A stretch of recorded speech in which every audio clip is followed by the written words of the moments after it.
বন্ধুরা, আপনারা যদি জেনে থাকেন, আমি আগের ভিডিওতে বলেছিলাম যে আগরওয়াল আইপিও খুব একটা ভালো আইপিও বলে মনে হয় না। তো আজকে যেহেতু ওর লাস্ট ডেট, তো আজকে আমি ওর ফাইনাল রেজাল্ট বলছি। তো দেখতেই পাচ্ছেন ওর সাবস্ক্রিপশন রেটও খুব বেশি হয়নি, 0.42 হয়েছে। একদমই খারাপ বলতে গেলে এটা।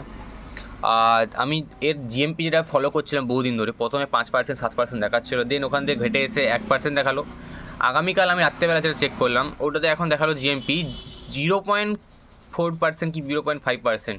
মানে পার এটা লটই আছে 35টার মতো লট আছে। পার লটে আপনাকে হয়তো 1.5 টাকা করে কি 2 টাকা করে গেন দেবে। তো সেক্ষেত্রে এটাকে ভালো আইপিও বলে তো বলা আমার পক্ষে মনে হয় ভুল হবে।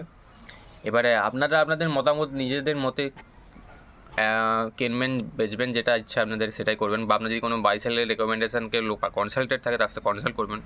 বাট আমার পার্সোনালি আইপিওটা খুব একটা পছন্দ হয়নি। চ্যানেলটি ভালো লেগে থাকলে সাবস্ক্রাইব করবেন, ভিডিওটি ভালো লেগে থাকলে একটি লাইক করবেন। ধন্যবাদ।